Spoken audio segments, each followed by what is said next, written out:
প্রিয় দর্শক, আসসালামু আলাইকুম। ঢাকা রহমত বিহাব ইন্টারনেট চ্যানেলের পক্ষ থেকে আপনাদেরকে স্বাগতম।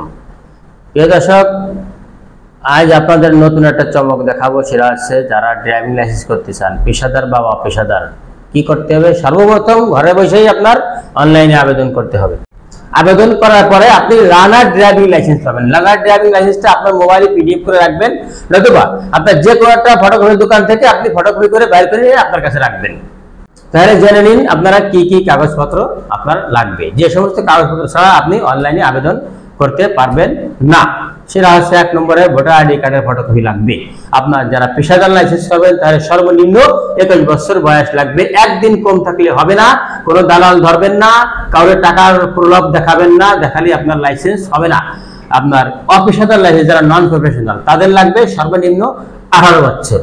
18 বছরের একদিন কম হলেও আপনার হবে না, যেহেতু সফটওয়্যারে, যেহেতু ঘরে বসে করবেন সফটওয়্যারের মাধ্যমে হবে। এটা সফটওয়্যারে একদিন বয়স কম থাকলে আপনার সফটওয়্যারে নিবে না, কাজেই আপনি কোনো প্রতারণার ফাঁদে পা দিবেন না।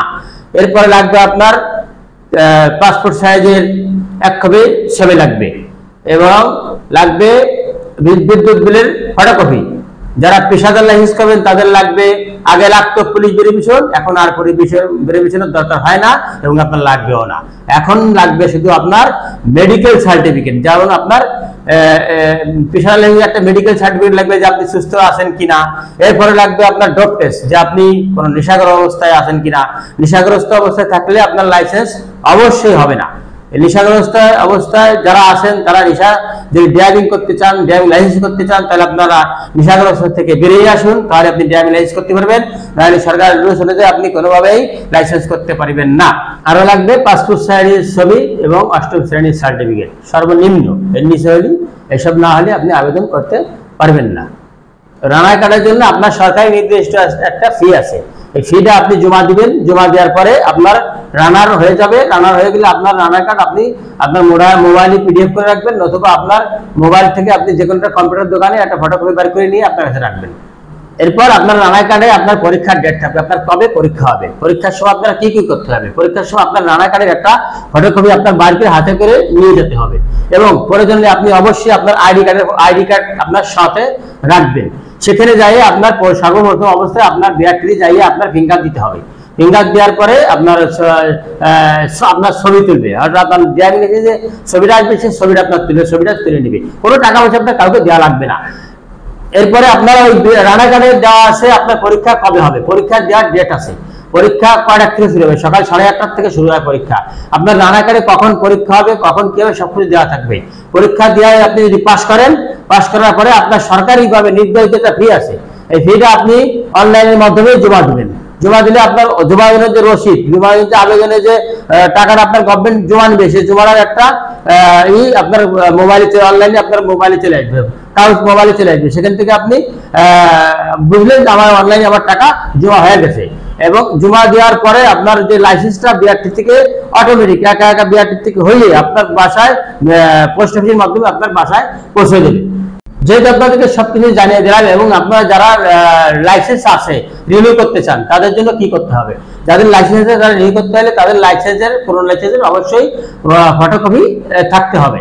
অনলাইনে আবেদন করার সময় পুরনো লাইসেন্সের ফটোকপি যে ডিকে নাম্বার দেওয়া আছে, এই নাম্বারটা দিতে হবে।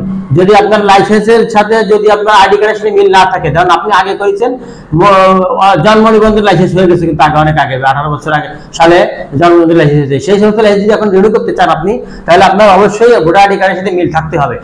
আরো কথা, যদি আপনার ভোটার আইডি কার্ডের সাথে মিল না থাকে, আপনার আইডি কার্ডের সাথে আর ভোটার আইডি কার্ডের সাথে মিল নাই, আপনি এখন কিভাবে রিনিউ করবেন? এর জন্য সরকারে আপনার সহজ করে দিয়েছে, সেটা আছে অনলাইনের মাধ্যমে আপনার ভুল সংশোধন করার জন্য একটা ফি আপনার কাছ থেকে গভর্নমেন্ট অনলাইনের মাধ্যমে নিয়ে নিবে। ফিটা দেওয়ার পরে আপনার এটা সংশোধন হয়ে যাবে ইনশাল্লাহ। তাতে আপনার লাইসেন্স করা ঘরে বসে একদম সহজ হয়ে গেল। যেহেতু যে নিয়মগুলো আপনাদেরকে বললাম, পেশাদারের জন্য এগুলো সবকিছুই থাকতে হবে।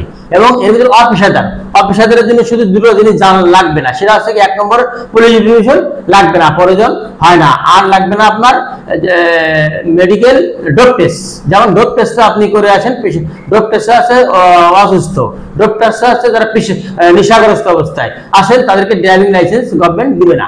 এই জন্য যারা অপেশাদার লাইসেন্স করবেন তাদের ডোপ টেস্ট লাগবে না। বাদ বাকি যা আছে সবকিছু আপনার জন্য বাধ্যতামূলক এবং আপনি ওতেই আপনি প্রফেশনাল লাইসেন্স করে নিতে পারবেন। প্রিয় দর্শক, আমাদের ভিডিওটা যদি ভালো লাগে তাহলে অবশ্যই আমাকে ফেসবুক পেজে একটা লাইক দিবেন এবং একটা ইউটিউবে একটা সাবস্ক্রাইব করে আমাদের পাশে থাকবেন, যাতে পরবর্তী আরো ভালো ভালো ভিডিও দেখে নিতে পারেন আপনারা। ভালো থাকবেন, আল্লাহ হাফেজ।